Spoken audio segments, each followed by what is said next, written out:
আলহামদুলিল্লাহি রাব্বিল আলামিন ওয়াসসালাতু ওয়াসসালামু আলা সাইয়্যিদিল মুরসালিন আম্মা বা'দ ফাআউযু বিল্লাহি মিনাশ শাইতানির রাজীম বিসমিল্লাহির রহমানির রহিম। এই সপ্তাহের রিসালা রাসূলের রওজা সম্পর্কে মনোমুগ্ধকর তথ্য। আত্মারের দোয়া। হে আল্লাহ পাক, যে কেউ এই রাসূলের রওজা সম্পর্কে মনোমুগ্ধকর তথ্য পুস্তিকাটি পড়ে বা শুনে নিবে, তাকে রাসূলের রওজায় আদব সহকারে হাজিরি দান করো এবং তাকে তার পিতামাতা সহ বিনা হিসাবে ক্ষমা করো। আমিন বিজাহি খাতামিন নবিয়্যিন সাল্লাল্লাহু তাআলা আলাইহি ওয়াসাল্লাম। দুরূদে পাকের ফজিলত। আল্লাহ পাকের সর্বশেষ নবী সাল্লাল্লাহু আলাইহি ওয়াসাল্লাম ইরশাদ করেন, নিঃসন্দেহে আল্লাহ পাক আমার কবর একজন ফেরেশতা নিয়োগ করেছেন যার সকল সৃষ্টি আওয়াজ শ্রবণ করার ক্ষমতা রয়েছে। বেশ কিয়ামত পর্যন্ত যে কেউ আমার প্রতি দুরূদ শরীফ পাঠ করে সে আমাকে তার ও তার পিতার নাম সহ উপস্থাপন করে, বলে অমুকের ছেলে অমুক আপনার প্রতি এই মুহূর্তে দুরূদ শরীফ পাঠ করেছে। সাল্লু আলাল হাবিব সাল্লাল্লাহু তাআলা আলা মুহাম্মদ সাল্লাল্লাহু আলাইহি ওয়াসাল্লাম। সবুজ গম্বুজ হলো সকল নয়নের আলো এবং সকল হৃদয়ের প্রশান্তি। সকল আশিকে রাসূল এই বিষয়ে প্রত্যাশী যে জীবনে যেন অন্তত একবার অবশ্যই এই সবুজ গম্বুজ ও মিনারের জিয়ারত করার সৌভাগ্য অর্জন করে।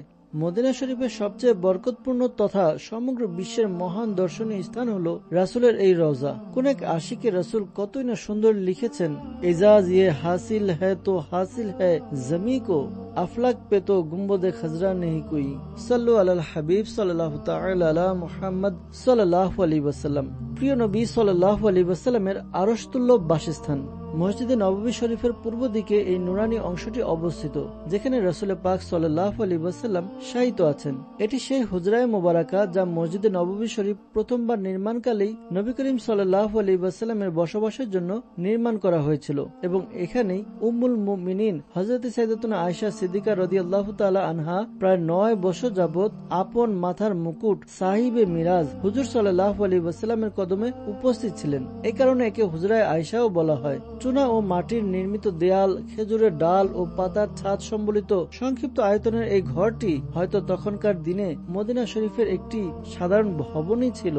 এই মহত্বপূর্ণ ঘরটির ছাদ শরীফের উচ্চতা একজন মানুষের দৈর্ঘ্যের চেয়ে 1 হাত পরিমাণ অর্থাৎ প্রায় আধা গজ বাড়তি ছিল। পরবর্তীতে এর আশেপাশে এমনই মোবারক হুজরা অন্যান্য উম্মাহাতুল মুমিনিন এর জন্য একের পর এক নির্মাণ করা হয়। হযরত আল্লামা শেখ আব্দুল হক মুহাদ্দিসে দেহলভী রাহমাতুল্লাহ তাআলা আলাইহি বলেন, কিছু কিছু ঘর ছিল কেবল খেজুরের ডালেরই, সেগুলো কম্বল দিয়ে ঢাকা ছিল এবং দরজাতেও ছিল কম্বলেরই পর্দা। সকল ঘরই ছিল কিবলার দিকে এবং পূর্ব ও সিরিয়ার দিকে। পশ্চিম দিকে কোনো ঘরই ছিল না। কোন কোন ঘর কাঁচা ইটেরও ছিল। যেসব আশিকে রাসূলের নিজের ঘর ছোট ও আঁটো-সাঁটো অনুভব হয়, তাদের উচিত যেন হুজুরে পুর নূর সাল্লাল্লাহু আলাইহি ওয়াসাল্লামের মহত্বপূর্ণ বাসস্থানের কথা ভাবেন এবং নিজেরা ধৈর্য ও সহিষ্ণুতার শিক্ষা নেন। সাল্লু আলাল হাবিব সাল্লাল্লাহু তাআলা আলা মুহাম্মদ সাল্লাল্লাহু আলাইহি ওয়াসাল্লাম। হুজরা শরীফে উফাত ও দাফন। প্রিয় রাসূল মা আমিনার বাগানের সুবাসিত ফুল রাসূলে মকবুল সাল্লাল্লাহু আলাইহি ওয়াসাল্লাম এই হুজরায়ে আয়েশাতেই প্রকাশ্য উফাত গ্রহণ করেন। ঘরে যে অংশটিতে ইন্তিকাল শরীফ হয়েছে সেই ভাগ্যবান ভূখণ্ডটি রাসূল পাক সাল্লাল্লাহু আলাইহি ওয়াসাল্লামের কবরে আনোয়ার হওয়ার এবং নুরানি শরীর মোবারককে ধারণ করার সৌভাগ্য লাভ করে। উম্মুল মুমিনিন হযরত আয়েশা সিদ্দিকা রাদিয়াল্লাহু তাআলা আনহা তার উফাত শরীফ পর্যন্ত এই হুজরা শরীফে অবস্থান করেন। শাইখানে কারিমাইনের হুজরা শরীফে দাফন। আমিরুল মুমিনিন খলিফাতুল মুসলিমিন হযরত সাইয়েদনা আবু বকর সিদ্দিক রাদিয়াল্লাহু তাআলা আনহুর ইন্তিকালের সময় যখন ঘনিয়ে এলো, তখন তিনি রাদিয়াল্লাহু তাআলা আনহু ওসিয়ত করেন যে আমার জানাজার খাটটি রহমতে আলম রাসূল আকরাম হুজুর সাল্লাল্লাহু আলাইহি ওয়াসাল্লামের নুরানি রওজার পবিত্র দরজার সম্মুখে নিয়ে রেখে আরজ করবে, আসসালামু আলাইকা ইয়া রাসূলুল্লাহ হাযা আবু বকরিন বিল বাবি, অর্থাৎ ইয়া রাসূলুল্লাহ সাল্লাল্লাহু আলাইহি ওয়াসাল্লাম, আবু বকর আপনার দরবারে এসে উপস্থিত। যদি মোবারক দরজা নিচ থেকে খুলে যায় তবে ভিতরে নিয়ে যাবে, নয়তো জান্নাতুল বাকিতে দাফন করে দিবে। উফাতের পর ওসিয়ত অনুযায়ী পবিত্র রওজার সামনে জানাজার খাট মোবারক রেখে যখনই আরজ করা হলো আসসালামু আলাইকা ইয়া রাসূলুল্লাহ, আবু বকর দরবারে উপস্থিত, দরজার তালা আপনা আপনি খুলে গেল আর আওয়াজ আসতে থাকে, আদখিলুল হাবিবা ইলাল হাবিবি ফা ইন্নাল হাবিবা ইলাল হাবিবি মুশতাকুন, অর্থাৎ প্রিয়তমকে প্রিয়তমের সাথে মিলিয়ে দাও, কারণ প্রিয়তমের জন্য প্রিয়তমের প্রবল আকাঙ্ক্ষা রয়েছে। যেমনি ভাবে খাতামুল মুরসালিন রাহমাতুল আলামিন সাল্লাল্লাহু আলাইহি ওয়াসাল্লামের পাশেই সমাহিত করা হয় এবং কবরটিকে এমন ভাবে খনন করা হয় যেন তার রাদিয়াল্লাহু তাআলা আনহুর মাথা মুবারক হুজুর আনোয়ার সাল্লাল্লাহু আলাইহি ওয়াসাল্লামের মুবারক কাঁধ বরাবর আসে। অতঃপর প্রায় 10 বছর পর যখন ইমামুল আদিলিন আমিরুল মুমিনিন হযরতে সাইয়েদনা উমর বিন খাত্তাব রাদিয়াল্লাহু তাআলা আনহু শাহাদাত বরণ করলেন, তখন তিনি রাদিয়াল্লাহু তাআলা আনহু পবিত্র হুজরার ভিতরে খলিফাতুল মুসলিমিন হযরতে সাইয়েদনা সিদ্দিক আকবর রাদিয়াল্লাহু তাআলা আনহুর কাঁধের পাশেই সমাহিত হন। ইয়া ইলাহি আজ পায়ে হযরতে सिद्दीक उमर खैर दे दुनिया के अंदर आखिरत महमूद कर सल्लु अलल हबीब सल्लल्लाहु ताआला अला मुहम्मद सल्लल्लाहु अलैहि वसल्लम। হুজরা শরীফ দু অংশে বিভক্ত ছিল। উম্মুল মুমিনিন হযরতে সাইয়েদাতুনা আয়েশা সিদ্দিকা রাদিয়াল্লাহু তাআলা আনহার হুজরা মুবারক দুইটি অংশে বিভক্ত ছিল। একটি অংশ যেখানে ছিল পবিত্র কবরসমূহ এবং অপরটি তারই বাসস্থান ছিল। দুই অংশের মাঝখানে একটি দেয়াল ছিল। তিনি রাদিয়াল্লাহু তাআলা আনহা বলেন, আমার ঘরের যে অংশে রাসূলুল্লাহ সাল্লাল্লাহু আলাইহি ওয়াসাল্লাম ও আমার শ্রদ্ধেয় আব্বাজান রাদিয়াল্লাহু তাআলা আনহু শায়িত রয়েছেন, সেই অংশে আমি এই অবস্থায় প্রবেশ করতাম যে পর্দার প্রতি তেমন কোনো গুরুত্ব দেওয়া হতো না। আমি বলতাম যে একজন তো আমারই স্বামী আর অপরজন আমার সম্মানিত পিতা। যখন তাদের সাথে আমিরুল মুমিনিন হযরত উমর ফারুক আজম রাদিয়াল্লাহু তাআলা আনহু দাফন হলেন, তখন আল্লাহ তাআলা শপথ হযরত উমর ফারুক আজম রাদিয়াল্লাহু তাআলা আনহুর প্রতি লজ্জার কারণে এমন ভাবে প্রবেশ করতাম যে আমি আমার শরীর ভালোভাবে কাপড় দিয়ে ঢেকে নিতাম। বোঝা গেল যে উম্মুল মুমিনিন হযরতে সাইয়েদাতুনা আয়েশা সিদ্দিকা রাদিয়াল্লাহু তাআলা আনহার এই বিষয়ে কোনোই সন্দেহ ছিল না যে দুনিয়া থেকে আড়াল হওয়া সত্ত্বেও নবী করিম সাল্লাল্লাহু আলাইহি ওয়াসাল্লাম ও শ্রদ্ধেয় আব্বাজান হযরতে সাইয়েদুনা সিদ্দিক আকবর রাদিয়াল্লাহু তাআলা আনহু নিজ নিজ নুরানি রওজায় অবস্থান করেও আমাকে দেখছেন এবং একই আকীদা আমিরুল মুমিনিন হযরতে সাইয়েদুনা উমর ফারুক আজম রাদিয়াল্লাহু তাআলা আনহুর ব্যাপারেও ছিল। তাই তো তিনি রাদিয়াল্লাহু তাআলা আনহু পবিত্র রওজায় সমাহিত হওয়ার পর তিনি রাদিয়াল্লাহু তাআলা আনহা সেখানে প্রবেশ করার সময় বিশেষভাবে পর্দার প্রতি সজাগ থাকতেন, অথচ কবরের পাশে ভাবে পর্দা করার বিধান নেই। সাল্লু আলাল হাবিব সাল্লাল্লাহু তাআলা আলা মুহাম্মদ সাল্লাল্লাহু আলাইহি ওয়াসাল্লাম। শাইখান কারিমাইনের পর কেউ এখানে দাফন হননি। শাইখান কারিমাইন রাদিয়াল্লাহু তাআলা আনহুমা অর্থাৎ হযরতে সাইয়েদনা আবু বকর সিদ্দিক ও হযরতে সাইয়েদনা উমর ফারুক আজম রাদিয়াল্লাহু তাআলা আনহুমা এর পরবর্তীতে পবিত্র হুজরায় আর কারো সমাহিত হওয়ার সুযোগ হয়নি।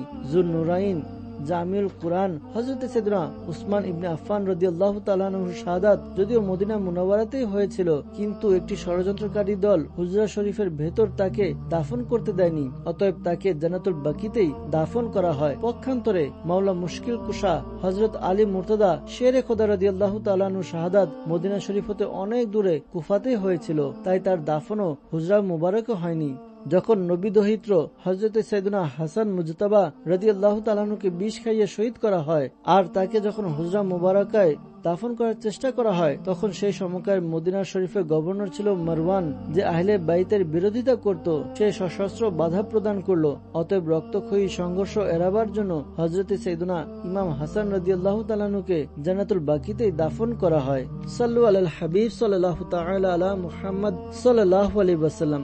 হুজরা মুবারাকার দরজা বন্ধ করে দেয়া হয়। সিদ্দিকা বিনতে সিদ্দিক মাহবুবায়ে মাহবুবে রব্বুল আলামিন উম্মুল মুমিনিন হযরতে সাইয়েদাতুনা আয়েশা সিদ্দিকা রাদিয়াল্লাহু তাআলা আনহার যখন ওফাত হয়, তখন তাকে জান্নাতুল বাকিতে দাফন করা হয় এবং পবিত্র হুজরার দরজা মুবারকের বাহিরে একটি শক্ত দেয়াল দিয়ে সেখানে প্রবেশের পথটি বন্ধ করে দেওয়া হয়। উম্মুল মুমিনিন রাদিয়াল্লাহু তাআলা আনহার ওফাতের পর সেই স্থানটিও খালি হয়ে গেল যেখানে তিনি রাদিয়াল্লাহু তাআলা আনহু বসবাস করতেন। এখন হুজরায়ে মুনাওয়ারায় চতুর্থ কবরের জায়গা খালি রয়েছে। কিয়ামতের আগে হযরতে সাইয়েদুনা ঈসা আলাইহিস সালামের আবির্ভাব হবে এবং ইন্তিকালের পর তাকে এই হুজরা পাকেই সম্মানিত করা হবে। সাল্লু আলাল হাবিব সাল্লাল্লাহু তাআলা আলা মুহাম্মদ সাল্লাল্লাহু আলাইহি ওয়াসাল্লাম। পবিত্র হুজরার দেয়াল নির্মাণ। প্রিয় নবী রাসূল আরবি সাল্লাল্লাহু আলাইহি ওয়াসাল্লামের জাহিরি হায়াতে অর্থাৎ প্রকাশ্য জীবনে মহত্বপূর্ণ বাসস্থানের দেয়াল পাকা ছিল না। সর্বপ্রথম আমিরুল মুমিনিন হযরত সাইয়েদনা উমর ফারুক আজম রাদিয়াল্লাহু তাআলা আনহু পাকা দেয়াল নির্মাণ করান। অতঃপর প্রথম শতাব্দীর মুজাদ্দিদ হযরত সাইয়েদনা উমর বিন আব্দুল আজিজ রাদিয়াল্লাহু তাআলা আনহু প্রথম হিজরি শতাব্দীতেই মসজিদে নববী শরীফ যখন নতুনভাবে নির্মাণ করলেন তখন কালো পাথর দ্বারা দরজাবিহীন দেয়াল বানিয়ে হুজরায়ে আয়েশার মূল ঘরটি সংরক্ষিত করে দেন এবং এর চতুর্দিকে 5 কোনা দেয়াল বানিয়ে দেন যাতে কোনো দরজা নেই। জালি মোবারকের ইতিহাস। মাকসুরা শরীফ লোহা ও পিতলের সেই জালি মোবারককে বলা হয় যা কবর মোবারকের চতুর্দিকে হযরত সাইয়েদনা উমর বিন আব্দুল আজিজ রাদিয়াল্লাহু তাআলা কর্তৃক নির্মিত 5 কোনা দেয়ালের পাশে স্থাপন করা হয়েছে। সর্বপ্রথম মিশরের সুলতান রুকনুদ্দিন বাইবরস 668 হিজরিতে কাঠের জালি মোবারক নির্মাণ করেছিলেন। তখন এর উচ্চতা 2টি মানুষের দেহ সমান ছিল। অতঃপর শাহ জাইনুদ্দিন কাতবুগা 694 হিজরিতে এর উপরে আরো জালি বাড়িয়ে দেন যা ছাদের সাথে লেগে গিয়েছিল।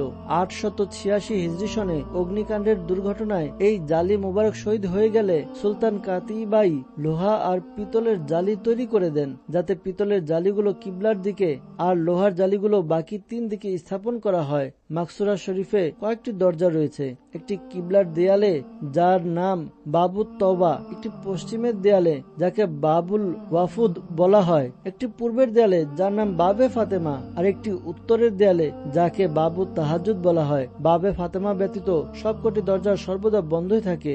বাবে ফাতেমাও তখনই খোলা হয় যখন কোনো দেশের রাষ্ট্রপতি বা রাষ্ট্রীয় মেহমান আসেন। এরা মাকসুরা শরীফ অর্থাৎ জালি মোবারকের ভেতর প্রবেশ করলেও 5 কোনা বিশিষ্ট দেয়ালের ভেতরে প্রবেশ করতে পারে না, কেননা সেখানে প্রবেশ করার কোনো দরজাই নেই। 5 কোনা বিশিষ্ট দেয়ালের চারপাশে বড় বড় পর্দা টাঙানো রয়েছে। 3টি কবরেরই নকল ছবি। বর্তমানে 3টি কবর বিশিষ্ট ক্যালিগ্রাফি বাজারে বেচা কেনা হয়, যাতে একটি কবর হুজুর সাল্লাল্লাহু আলাইহি ওয়াসাল্লাম এবং 2টি শাইখানে কারিমাইন রাদিয়াল্লাহু আনহুমা বলে বলা হয়ে থাকে। এসব নকল ছবি, কেননা 3টি কবরই 5 কোনা বিশিষ্ট দেয়ালের ভিতরে অবস্থিত এবং ভেতরে যাওয়ার কোনো রাস্তাই নেই। যখন প্রকাশ্যভাবে এই মুবারক কবরগুলো দেখা সম্ভব নয়, সেক্ষেত্রে এই ছবিগুলো কোথেকে এবং কিভাবে আসলো? নুরানি রওজায় পবিত্র গম্বুজ নির্মাণ। হুজরা মুবারাকার উপরে প্রথমে কোনো প্রকার গম্বুজ ছিল না। ছাদের উপরে শুধুমাত্র একজন মানুষের শরীরের অর্ধেক পরিমাণ উচ্চতার 4টি দেয়াল ছিল, যাতে যদি কেউ কোনো কারণে মসজিদে নববী শরীফের ছাদে যায় সে যেন এটি বুঝতে পারে যে অন্তত আদবের জায়গাতেই রয়েছে আর ভুলে যেন এর উপরে না উঠে। এখানে এই বিষয়টি আকর্ষণ থেকে খালি নয় যে আব্বাসী খিলাফতের শুরুর দিকে নেতৃস্থানীয় ব্যক্তিবর্গের মাজারগুলোতে গম্বুজ বানানোর রীতি প্রবর্তিত হলো এবং পরে দেখতে দেখতে বাগদাদ শরীফ ও দামেশকে গম্বুজ ধর্মীয় ব্যক্তিত্বের মাজারগুলোর অংশ হয়ে গেল। বাগদাদ শরীফে ইমাম আজম আবু হানিফা রাহমাতুল্লাহ তাআলা আলাইহির নুরানি মাজারেও সালজুকি সুলতান মালেক শাহ হিজরি 5ম শতাব্দীতে গম্বুজ বানিয়ে দেন। পরবর্তীতে এই নির্মাণ রীতি মিশরে খুবই প্রসারতা লাভ করে এবং সেখানে সামান্য সময়ের ব্যবধানেই অনেক মাজারেই গম্বুজ তৈরি করা হয়ে গেল। যখন কালাউন বংশীয় যুগ এলো তখন গম্বুজ প্রায় সব মুসলিম অধ্যুষিত এলাকায় প্রসার হয়ে গিয়েছিল। মিশরের যেহেতু এই নির্মাণশৈলী খুবই জনপ্রিয় ছিল, সেহেতু সুলতান মনসুর কালাউন যখন রওজায়ে রাসূল সাল্লাল্লাহু আলাইহি ওয়াসাল্লামের উপর প্রথমবার গম্বুজ নির্মাণের সিদ্ধান্ত নিলেন, তখন মিশরের স্থপতিদের খেদমত গ্রহণ করা হলো, যারা তাদের নিপুণ নির্মাণশৈলী কাজে লাগিয়ে 678 হিজরি সনে হুজরা শরীফের উপর কাঠের তক্তার সাহায্যে একটি দৃষ্টিনন্দন গম্বুজ তৈরি করেন। রওজায়ে রাসূল সাল্লাল্লাহু আলাইহি ওয়াসাল্লামের সাথে সম্পৃক্ততার কারণে এই গম্বুজ শরীফটি এতই আকর্ষণীয় হলো যে মদিনার জিয়ারতকারীদের চোখেরই যেন মণিতে পরিণত হয়ে গেল। সাল্লু আলাল হাবিব সাল্লাল্লাহু তাআলা আলা মুহাম্মদ সাল্লাল্লাহু আলাইহি ওয়াসাল্লাম। বড় ও ছোট গম্বুজ শরীফ নির্মাণ। প্রথম গম্বুজ শরীফটি প্রায় 1 শতাব্দী পর্যন্ত আশিকানে রসুলের চোখকে শীতল করতে থাকে। অতঃপর সময়ের আবর্তনে সীসা ছড়ানো কাঠের কিছু তক্তা দুর্বল হয়ে পড়ে। অতঃপর সুলতান নাসির হাসান বিন মোহাম্মদ কালাউন গম্বুজ শরীফের কিছু সংস্কার করেন। পরে সুলতান আশরাফ শাহবান বিন হুসাইন বিন মোহাম্মদ 765 হিজরিতে আরো কিছু খেদমত করার সৌভাগ্য অর্জন করেন। এতে আরো 1 শতাব্দী কেটে গেল। এবার গম্বুজ শরীফটি আরো বড় আকারে খেদমত বা নতুন সূত্রে বিনির্মাণের প্রয়োজনীয়তা দেখা দেয় এবং পাশাপাশি 5 কোনা বিশিষ্ট দেয়ালটিরও পুনঃখেদমতের প্রয়োজন অনুভব হয়, যা হযরত সাইয়েদনা উমর বিন আব্দুল আজিজ রাহমাতুল্লাহ তাআলা আলাইহি নির্মাণ করিয়েছেন। সুলতান আশরাফ কাতিবাই প্রথমে তার একজন প্রতিনিধিকে এর ব্যাপারে যাচাই বাছাই করার কাজে লাগালেন। সেই প্রতিনিধির রিপোর্ট অনুযায়ী পবিত্র হুজরা দেয়ালগুলোর খেদমত করা বিশেষ প্রয়োজন ছিল এবং বিশেষ করে 5 কোনা বিশিষ্ট দেয়ালের পূর্ব দিকের দেয়ালটিরও, কেননা এতে কিছুটা ফাটল দেখা দিয়েছিল।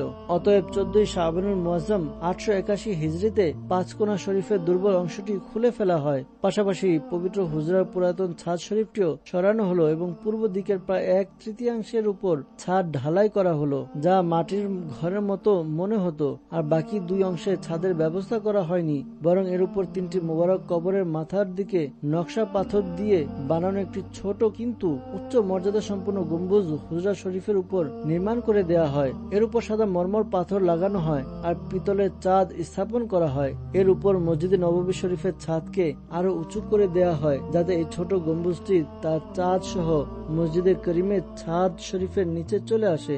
অতঃপর এর উপর বড় গম্বুজ শরীফটি নির্মাণ করা হয়।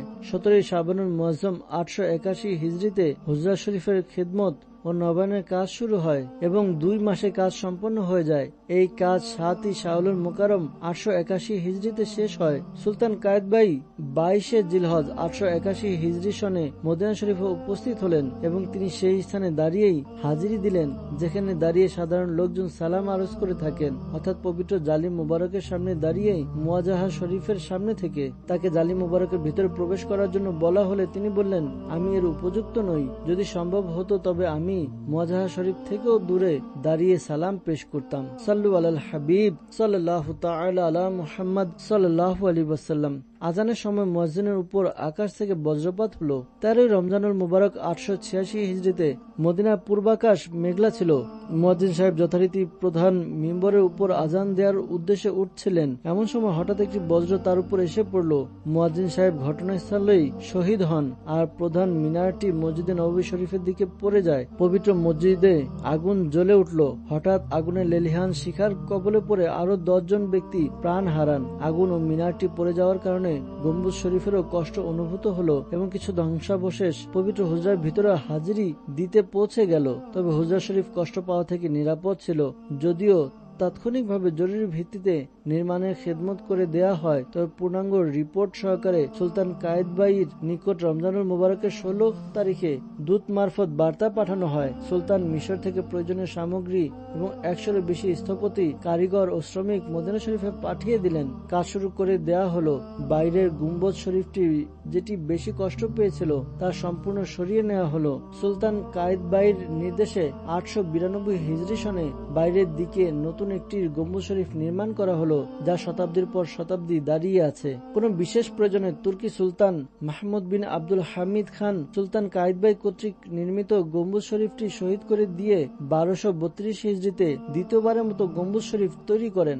1253 হিজরি মোতাবেক 1837 খ্রিস্টাব্দে সেটিকে সবুজ রং করা হয় এবং এই সবুজ রঙের কারণেই একে গুম্বদে খাদরা বা সবুজ গম্বুজ বলা হয়। এতে 67টি আলোকবর্তিকা রয়েছে। সেগুলোর কিছু গোলাকৃতির আর বাকিগুলো চতুর্ভুজাকৃতির। সাল্লু আলাল হাবিব সাল্লাল্লাহু তাআলা আলা মুহাম্মদ সাল্লাল্লাহু আলাইহি ওয়াসাল্লাম। 2টি গম্বুজেই একটি ছোট ছিদ্র রাখা হয়েছে। নিচের গম্বুজ শরীফের উপরে এমন একটি ছিদ্র রাখা হয়েছে যা কবর শরীফ ও আসমানের মাঝখানে কোনো কিছু বাধা না থাকে। এতে একটি সূক্ষ্ম জালি বসিয়ে দেওয়া হয়েছে যাতে কবুতর ইত্যাদি প্রবেশ করতে না পারে। আর ঠিক অনুরূপভাবেই এর সোজা উপরে সবুজ গম্বুজের দক্ষিণ দিকে চাঁদের নিচেও ছিদ্র রাখা হয়েছিল। কখনো যদি অনাবৃষ্টি হতো তখন মদিনাবাসীরা সেই রওজন শরীফটির ছিদ্রটি উন্মুক্ত করে দিতেন। যখনই রোদের কিরণ পবিত্র হুজরার ভিতরে হাজিরির সৌভাগ্য অর্জন করত, মেঘ পানি দিয়ে উপস্থিত হতো এবং মদিনাবাসীদের জন্য রহমত বৃষ্টি বর্ষণ করত। এখন তা বন্ধ করে দেয়া হয়েছে। গম্বুজ শরীফের বিভিন্ন রং। গম্বুজ শরীফটি বিভিন্ন সময় বিভিন্ন রঙের কারণে এই রঙের সাথে সম্পৃক্ততার প্রসিদ্ধি লাভ করে। যেমন এটি যখন সাদা ছিল তখন একে কুব্বাতুল বায়দা বলা হতো। যখন নীল রং করা হলো তখন এতে কুব্বাতুজ জারকা বলা হতো এবং পরবর্তীতে 1253 হিজরি মোতাবেক 1837 খ্রিস্টাব্দে থেকে আজ পর্যন্ত সবুজ রঙের কারণে এটি কুব্বাতুল খাদরা অর্থাৎ সবুজ গম্বুজ নামে প্রসিদ্ধ হয়ে আছে। এটি অত্যন্ত হৃদয়গ্রাহী, খুবই আকর্ষণীয়, প্রাণবন্ত এবং আশিকে রাসূলের চোখের মণিতে পরিণত হয়েছে। সারা দুনিয়ার সমস্ত আশিকে রাসূল একে খুবই ভালোবাসে এবং এর একটি নিদর্শন হলো যারা দুনিয়ার অসংখ্য মসজিদের গম্বুজে খাদারার অনুকরণে সবুজ রং দিয়ে নির্মাণ করা হয়ে থাকে। অনেক মসজিদ তো গম্বুজের আকার আকৃতিতে এবং সবুজ রঙের আভাতেও যথেষ্ট সাদৃশ্য রাখা হয়। উদাহরণস্বরূপ বাবরি চক, বাবুল মদিনা করাচিতে অবস্থিত মসজিদে কানজুল ইমানের উপর নির্মিত সবুজ গম্বুজটি। মসজিদে নববী শরীফের রহমতে পরিপূর্ণ 8টি স্তম্ভের বিশেষ ফজিলত রয়েছে। এগুলোর উপর এগুলোর নামও লেখা আছে এবং রওজাতুল জান্নার অর্থাৎ জান্নাতের বাগানের মধ্যকার 6টি স্তম্ভেরই জিয়ারত করা সম্ভব। 2টি স্তম্ভ যেহেতু বর্তমানে পবিত্র হুজরার ভিতরেই রয়েছে, সেহেতু এগুলো জিয়ারত করা কঠিন। স্তম্ভকে আরবিতে উস্তুয়ানা বলা হয়। 8টি উস্তুয়ানার বিস্তারিত বর্ণনা হলো: নাম্বার 1, উস্তুয়ানায়ে হান্নানা। এই রহমতের স্তম্ভটি মেহরাবের নববীর ডান পাশে একেবারেই লাগানো। নুরানি মিম্বর তৈরি হওয়ার পূর্বে রহমতে আলম হুজুরপুর নূর সাল্লাল্লাহু আলাইহি ওয়াসাল্লাম হুজুরের একটি কাণ্ডের সাথে হেলান দিয়ে খুতবা পেশ করতেন। যখন মিম্বরটি বানানো হলো এবং নবী করিম সাল্লাল্লাহু আলাইহি ওয়াসাল্লাম এতে তাশরিফ রেখে খুতবা শুরু করলেন, তখন সেই খেজুরের কাণ্ডটি প্রিয় নবী হুজুরপুর নূর সাল্লাল্লাহু আলাইহি ওয়াসাল্লামের বিরহে ফেটে যায় আর চিৎকার করে কান্না করে এবং গর্ভবতী উটের ন্যায় চিৎকার করতে থাকে। এই অবস্থা দেখে উপস্থিত সকলেও কান্না জুড়ে দিল। প্রিয় আকা হুজুরপুর নূর সাল্লাল্লাহু আলাইহি ওয়াসাল্লাম মিম্বর থেকে নেমে সেই খেজুরের কাণ্ডটিকে হাত বুলিয়ে দিয়ে ইরশাদ করলেন, তুমি যদি চাও তবে তোমাকে তোমার স্থান ফিরিয়ে দেব, যেমনটি তুমি পূর্বে ছিলে। যদি তুমি চাও তবে তোমাকে জান্নাতে লাগিয়ে দেব, যেন জান্নাতবাসীরা তোমার ফল খেতে থাকে। কিছুক্ষণ পর প্রিয় নবী রাসূল আরবি সাল্লাল্লাহু আলাইহি ওয়াসাল্লাম সাহাবায়ে কিরামদের উদ্দেশ্য করে ইরশাদ করলেন, সে জান্নাতকে বেছে নিয়েছে। এই কান্না করার কারণে স্তম্ভটির নাম হয়ে যায় হান্নানা। হযরত সাইয়েদনা হাসান বসরি রাহমাতুল্লাহ তাআলা আলাইহি যখন এই ঘটনাটি শুনতেন খুবই কান্না করতেন আর বলতেন, হে লোকেরা, প্রাণহীন একটি খেজুরের কাণ্ড যদি নবীর বিরহে কান্না করতে পারে, তাহলে তোমরা কি কান্না করতে পারো না? সাল্লু আলাল হাবিব সাল্লাল্লাহু তাআলা আলা মুহাম্মদ সাল্লাল্লাহু আলাইহি ওয়াসাল্লাম। নাম্বার 2, উস্তুয়ানায়ে আয়েশা। এই রহমতের স্তম্ভটি রজায়ে আনোয়ার থেকে 3য় নম্বরে রয়েছে এবং নুরানি মিম্বর থেকে 3য় নম্বরে। প্রিয় নবী সাল্লাল্লাহু আলাইহি ওয়াসাল্লাম এবং অনেক সাহাবায়ে কিরাম আলাইহিমুর রিদওয়ান এখানে অনেকবার নামাজ আদায় করেছেন এবং প্রিয় নবী সাল্লাল্লাহু আলাইহি ওয়াসাল্লাম অধিকাংশ সময় এখানে তাশরিফ রাখতেন। লোকেরা যদি জানতে পারে তবে লটারি করবে। উম্মুল মুমিনিন হযরত সাইয়্যিদাতুনা আয়েশা সিদ্দিকা রাদিয়াল্লাহু তাআলা আনহা একবার মদিনার তাজদার সাল্লাল্লাহু আলাইহি ওয়াসাল্লাম এর ইরশাদ বর্ণনা করেন, মসজিদে নববী শরীফে এমন একটি স্থান রয়েছে যা অনেক বেশি বরকতময়। যদি লোকেরা জানতে পারে তবে সেখানে নামাজ আদায়ের জন্য ভিড় হওয়ার কারণে লটারির ব্যবস্থা করতে হতো। সাহাবায়ে কিরাম আলাইহিমুর রিদওয়ান সাইয়্যিদাতুনা আয়েশা সিদ্দিকা রাদিয়াল্লাহু তাআলা আনহার নিকট সেই স্থানটির পরিচয় জানতে চান, কিন্তু তিনি তা বলতে অস্বীকৃতি জানান। পরবর্তীতে সাইয়্যিদুনা আব্দুল্লাহ ইবনে জুবাইর রাদিয়াল্লাহু তাআলা আনহু এর জোরাজুরির কারণে তিনি সেই স্থানটি চিহ্নিত করে দিলে সাথে সাথে সাইয়্যিদুনা আব্দুল্লাহ ইবনে জুবাইর রাদিয়াল্লাহু তাআলা আনহু সেখানে পৌঁছে যান এবং নফল নামাজ আদায়ে লিপ্ত হয়ে যান। অনুরূপভাবে সাহাবায়ে কিরাম আলাইহিমুর রিদওয়ানগণ সেই রহমতের স্তম্ভটি সম্পর্কে জেনে যান। এই কারণেই একে উস্তুয়ানায়ে আয়েশা বলা হয়ে থাকে। অপর এক বর্ণনা অনুযায়ী এই জায়গাটি দোয়া কবুলের ক্ষেত্রে বিশেষ গুরুত্বপূর্ণ। নাম্বার 3, উস্তুয়ানায়ে তাওবা। এই রহমতের স্তম্ভটি পবিত্র নুরানি কবর থেকে 2য় এবং মিম্বরে মুনাওয়ারা থেকে 4র্থ নম্বরে। আমাদের প্রিয় নবী সাল্লাল্লাহু আলাইহি ওয়াসাল্লাম প্রায় সময় এখানে নফল নামাজ আদায় করতেন। মুসাফির বা মেহমানরাও এখানে এসে অবস্থান করতেন। এই স্থানে তাশরিফ রেখেই প্রিয় নবী সাল্লাল্লাহু আলাইহি ওয়াসাল্লাম ফকির মিসকিন হযরতদের মাঝে পবিত্র কুরআনের শিক্ষা ও ইসলামী বিধিবিধানের শিক্ষা দিতেন। এই স্তম্ভটির অপর নাম উস্তুনায়ে আবু লুবাবা। একটি ভুলের জন্য তওবা কবুল হওয়ার উদ্দেশ্যে হযরত সাইয়েদনা আবু লুবাবা রাদিয়াল্লাহু তাআলা আনহু নিজেকে এই রহমতের স্তম্ভটির সাথে বেঁধে রেখেছিলেন এবং শপথ করেছিলেন যে যতক্ষণ পর্যন্ত রাসূলুল্লাহ সাল্লাল্লাহু আলাইহি ওয়াসাল্লাম নিজের হাতে তাকে মুক্ত করে দেবেন না, ততক্ষণ পর্যন্ত এই বন্দিত্ব থেকে মুক্ত হবেন না, পানাহারও করবেন না। ব্যাস এই অবস্থায় মরে যাব আর আমার গুনাহ ক্ষমা হয়ে যাবে। তাকে শুধুমাত্র নামাজ ও অন্যান্য মানবীয় প্রয়োজন খুলে দেওয়া হতো। তিনি প্রায় 7 দিন সেখানে বাঁধা অবস্থায় ছিলেন, কিছু খাননি, কিছু পানও করেননি। অতঃপর আল্লাহ তাআলা তার তওবা কবুল করে নেন এবং মদিনার তাজদার হুজুরপুর নূর সাল্লাল্লাহু আলাইহি ওয়াসাল্লাম তাকে নিজের মোবারক হাতে মুক্ত করে দেন। নাম্বার 4, উস্তুয়ানাতুস সারির। এই রহমতের স্তম্ভটি উস্তুয়ানায়ে তওবার পূর্ব দিকে জালি মুবারকের সাথে লাগানো। তাজদারে মদিনা সাল্লাল্লাহু আলাইহি ওয়াসাল্লাম যখন ইতিকাফের জন্য মসজিদে নববী শরীফে অবস্থান করতেন, তখন কখনো কখনো এই স্থানটিতে সারির অর্থাৎ খাট বিছাতেন, যা খেজুরের ডাল দিয়ে তৈরি ছিল। আর বেশিরভাগ বেশিরভাগ রাতে চাটায় আরাম করতেন। সাল্লু আলাল হাবিব সাল্লাল্লাহু তাআলা আলা মুহাম্মদ সাল্লাল্লাহু আলাইহি ওয়াসাল্লাম। নাম্বার ৫, উস্তুয়ানাতুল হারাস। একে উস্তুয়ানাতুল হারাস কিংবা উস্তুয়ানায়ে আলীও বলা হয়ে থাকে। হযরত মাওলা আলী মুশকিল কুশা শেরে খুদা রাদিয়াল্লাহু তাআলা আনহু প্রায় সময় এখানে নফল নামাজ আদায় করতেন আর রাতের বেলায় মাহবুবে বাড়ি প্রিয় নবী সাল্লাল্লাহু আলাইহি ওয়াসাল্লামের পাহারাদারির খেদমত করতেন, অর্থাৎ পাহারা দিতেন। নাম্বার ৬, উস্তুয়ানায়ে উফুদ। এই রহমতের স্তম্ভটি উস্তুয়ানাতুল হারাসের পিছনে অবস্থিত। যখন কখনো বিভিন্ন অঞ্চল থেকে প্রতিনিধি দল ইসলাম গ্রহণের উদ্দেশ্যে প্রিয় নবীর দরবারে আসতেন, তখন আমাদের প্রিয় আকা মাক্কি মাদানী মুস্তাফা সাল্লাল্লাহু আলাইহি ওয়াসাল্লাম প্রায় এই জায়গাটিতেই তাশরিফ রেখে তাদেরকে নিজের জিয়ারত দ্বারা ধন্য করতেন এবং সাহাবাই কিরাম আলাইহিমুর রিদওয়ানগণও আশেপাশে বসতেন। নাম্বার ৭, উস্তুয়ানায়ে জিব্রাইল। হযরত জিব্রাইল আলাইহিস সালাম প্রায় সময় এখানে ওহী নিয়ে অবতরণ করতেন। এই মুবারক স্তম্ভটি সাইয়্যিদা বিবি ফাতেমা রাদিয়াল্লাহু তাআলা আনহার হুজরা মুবারকের সাথে লাগানো এবং সুফা শরীফের ঠিক সম্মুখে অর্থাৎ কিবলার দিকে সবুজ জালি মুবারকের ভিতরে। নাম্বার ৮, উস্তুয়ানায়ে তাহাজ্জুদ। এই স্থানে নবী করিম সাল্লাল্লাহু আলাইহি ওয়াসাল্লাম অনেকবার তাহাজ্জুদের নামাজ আদায় করেছেন। এই রহমতের স্তম্ভটি সুফা শরীফের সম্মুখে কিবলার দিকে হুজরায়ে ফাতেমা জাহরা রাদিয়াল্লাহু তাআলা আনহার পেছনে সবুজ জালির উত্তর দিকে ভেতরে। বাইরে কোরআন শরীফ রাখার জন্য আলমারি থাকার কারণে এর জিয়ারত করা কঠিন। সাল্লু আলাল হাবিব সাল্লাল্লাহু তাআলা আলা মুহাম্মদ সাল্লাল্লাহু আলাইহি ওয়াসাল্লাম।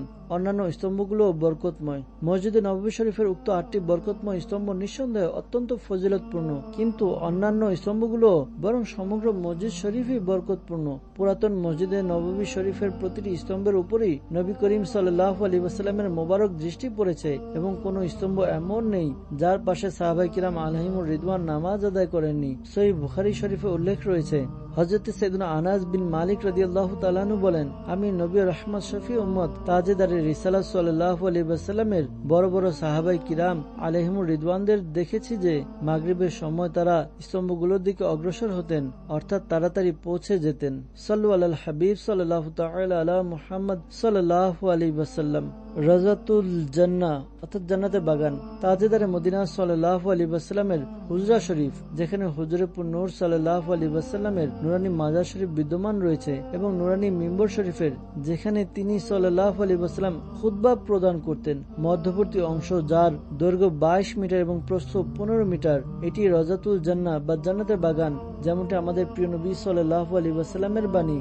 আমার ঘর এবং মিম্বরের মধ্যবর্তী স্থানটি জান্নাতের বাগান সমূহের মধ্য হতে একটি বাগান। সাধারণ কথাবার্তায় লোকেরা একে রিয়াজুল জান্নাহ বলে, কিন্তু শব্দটি হচ্ছে রওজাতুল জান্নাহ। সাল্লু আলাল হাবিব সাল্লাল্লাহু তাআলা আলা মুহাম্মদ সাল্লাল্লাহু আলাইহি ওয়াসাল্লাম। মেহরাবে নবী। মসজিদে নববী শরীফে এটি লেখা পর্যন্ত 4টি মেহরাব আপন আলো ছড়িয়ে যাচ্ছে। নাম্বার 1, মেহরাবুন নবী। নাম্বার 2, মেহরাবে উসমানী। নাম্বার 3, মেহরাবে তাহাজ্জুদ। নাম্বার 4, মেহরাবে সুলাইমানি। এখানে শুধুমাত্র মেহরাবুন নবীর আলোচনাই করা হচ্ছে। তাহবিলে কিবলা অর্থাৎ কিবলা পরিবর্তনের আদেশ নাজিল হওয়ার পর 14 কি 15 দিন যাবত ইমামুল আম্বিয়া হুজুর সাল্লাল্লাহু আলাইহি ওয়াসাল্লাম মসজিদে নববী শরীফে সুতুনে আয়েশার অর্থাৎ আয়েশা স্তম্ভের পাশে দাঁড়িয়ে ইমামতি করতে থাকেন। অতঃপর 15 শাবানুল মুআজ্জম 2য় হিজরিতে সুতুনে হান্নানার স্থানে দাঁড়িয়ে সৌভাগ্য দান করলেন।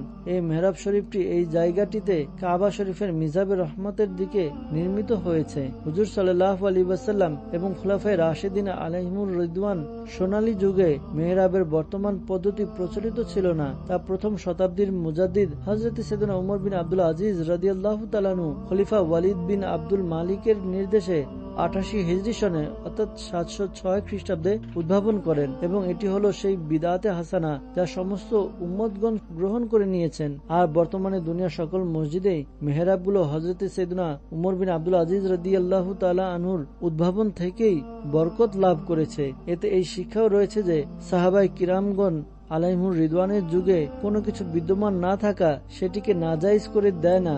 যেমন এই মেহরাবের প্রচলন, মার্বেল পাথরের মিম্বর, মসজিদের গম্বুজ ও মিনার, সবুজ গম্বুজ ও মিনার, আউলিয়াদের কবরের উপর ভবন ও গম্বুজ নির্মাণ, খতমে বুখারী, মাইকে আজান ও খুতবা, আজানের পূর্বে দুরূদ শরীফ পাঠ করা, প্রতি বছর জশ্নে মিলাদের ধুমধাম, গিয়ারবি শরীফ, বুজুর্গানে দিনের উরুস ইত্যাদি। মেহরাব ও মিম্বর और वो हरियाली जालिया। और मस्जिद हबीब का जलवा नसीब हो। सल्लु अलल हबीब सल्लल्लाहु तआला अला मुहम्मद सल्लल्लाहु अलैहि वसल्लम। মিম্বরে রাসূল নবী করিম সাল্লাল্লাহু আলাইহি ওয়াসাল্লামের দুইটি বাণী। নাম্বার 1, আমার মিম্বরটি আমার হাউজেরই অর্থাৎ হাউজে কাউসারের উপরে। মিম্বর শরীফের যে গোলাকৃতির উপর নবী পাক সাল্লাল্লাহু আলাইহি ওয়াসাল্লাম হাত রাখতেন বরকতের জন্য সাহাবায়ে কিরামগণ আলাইহিম রিদওয়ান সেটিতে নিজেদের হাত বোলাতেন। নাম্বার 2, আমার মিম্বরটি জান্নাতের বাগানসমূহের মধ্যে একটি বাগানের উপর অবস্থিত। মূল মিম্বরটি ছিল কাঠের। রাসূল পাক সাল্লাল্লাহু আলাইহি ওয়াসাল্লামের জন্য সর্বপ্রথম মিম্বর নির্মাণ করা হয়েছিল 8ম হিজরি সনে। এর 3টি ধাপ অর্থাৎ সিঁড়ি ছিল। যখন হুজুর সাল্লাল্লাহু আলাইহি ওয়াসাল্লাম নুরানি মিম্বরে আরোহণ করতেন, তৃতীয় ধাপটিতেই বসতেন এবং দ্বিতীয় ধাপে পা মুবারক রাখতেন। প্রিয় নবী হুজুরে আকদাস সাল্লাল্লাহু আলাইহি ওয়াসাল্লামের মিম্বর শরীফের দৈর্ঘ্য ছিল 2 হাত এবং প্রস্থে ছিল 1 হাত, আর প্রতিটি ধাপের প্রস্থ ছিল 1 বিঘত। মাঝখানে যে অংশটিতে তিনি হেলান দিতেন তার দৈর্ঘ্য ছিল 1 হাত, আর যে অংশে তিনি খুতবা দেওয়ার জন্য বসার সময় হাত মুবারক রাখতেন তা 1 বিঘত ও 2 আঙ্গুল পরিমাণ উঁচু ছিল। নুরানি মিম্বরটি 3 দিকেই 5টি কাঠ ব্যবহৃত হয়েছিল। পবিত্র মিম্বরের এই ধরনটি প্রিয় নবী সাল্লাল্লাহু আলাইহি ওয়াসাল্লাম এর পরবর্তীতে সাইয়েদুনা সিদ্দিক আকবর, সাইয়েদুনা ফারুক আজম, সাইয়েদুনা উসমান গনি এবং হযরত মাওলায়ে কায়নাত আলী মুর্তজা শেরে খোদা রাদিয়াল্লাহু তাআলা আনহুম আজমাইন এর যুগে বহাল ছিল। বর্তমান যুগের মার্বেল পাথরের মিম্বর সাহাবাদের যুগে না হওয়া সত্ত্বেও জায়েজ। সাল্লু আলাল হাবিব সাল্লাল্লাহু তাআলা আলা মুহাম্মদ সাল্লাল্লাহু আলাইহি ওয়াসাল্লাম। বিলালের আজান দেওয়ার স্থান খুঁজে বের করা সম্ভব নয়। প্রিয় ইসলামী ভাইরা, মসজিদে নববী শরীফের ভেতরে রজাতুল জান্নাতে বিদ্যমান মিম্বর শরীফের একেবারে সম্মুখে 8টি স্তম্ভের উপর মার্বেল পাথরের দৃষ্টিনন্দন এক চত্বর রয়েছে। একে মুকাব্বেরিয়া বলা হয়। এখানে দাঁড়িয়ে আজান ও ইকামত দেওয়া হয়। একথা মনে রাখবেন, এই জায়গাটিতে হযরত সাইয়েদুনা বিলাল হাবশী রাদিয়াল্লাহু তাআলা আনহুর আজান দেওয়ার প্রমাণ নেই। হযরত সাইয়েদুনা বিলাল হাবশী রাদিয়াল্লাহু তাআলা আনহু কোথায় দাঁড়িয়ে আজান দিতেন সেই স্থান নির্দিষ্ট করে বলা কঠিন। এর ইতিহাস পর্যবেক্ষণ করুন। আজানের বিধান প্রচলিত হওয়ার পর প্রথম হযরত সাইয়েদুনা বিলাল ইবনে রাবাহ রাদিয়াল্লাহু তাআলা আনহু মসজিদে নববী শরীফের নিকটবর্তী একটি উঁচু ঘরের ছাদে গিয়ে আজান দিতেন, কিন্তু পরে তার জন্য কাঠের নির্মিত একটি টুল বানিয়ে দেওয়া হয়েছিল, যাতে দাঁড়িয়ে ততদিন পর্যন্ত আজান দিতে থাকেন যতদিন পর্যন্ত তিনি দামেস্কে চলে যাননি। এই টুলটিকে হুজরায়ে উম্মুল মুমিনিন হযরত সাইয়েদাতুনা হাফসা বিনতে উমর ফারুক রাদিয়াল্লাহু তাআলা আনহুমা এর ছাদে রেখে দেওয়া হয়, যেটির উপর দাঁড়িয়ে আজান দেওয়া হতো।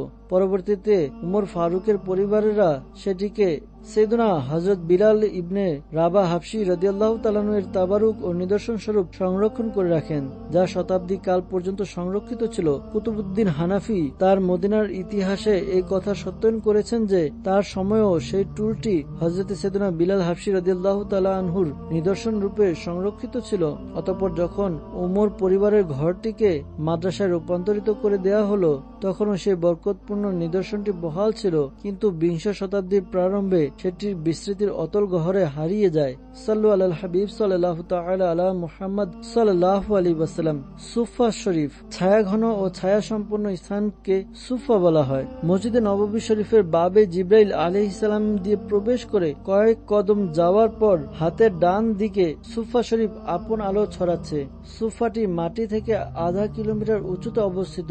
এর দৈর্ঘ্য 12 মিটার এবং প্রস্থ 8 মিটার এবং এর চারপাশে প্রায় 2 ফুট উঁচু পিতলের জালির সুন্দর বেষ্টনী বানানো। এখানে জিয়ারতকারীরা কোরআন শরীফও তেলাওয়াত করেন এবং নামাজও আদায় করেন। এটি সেই জায়গা যেখানে গরিব মুহাজির সাহাবায়ে কিরাম আলাইহিমুর রিদওয়ান একটি দল ইসলামী শিক্ষা লাভ এবং অন্তরের পবিত্রতা ও পরিচ্ছন্নতা অর্জনের জন্য সকাল সন্ধ্যা অবস্থান করতেন। তাদের সংখ্যা 70 জন থেকে 400 জনের মধ্যে ছিল। তাজেদারে মদিনা সাল্লাল্লাহু আলাইহি ওয়াসাল্লামের নিকট যখন কোনো সদকা উপস্থিত হতো, তখন তা আসহাবে সুফাদের নিকট পাঠিয়ে দিতেন, এবং যদি কোথাও থেকে হাদিয়া, উপহার ও নজরানা এলে তা তিনি নিজেও খেতেন এবং আসহাবে সুফাদেরকেও দিতেন।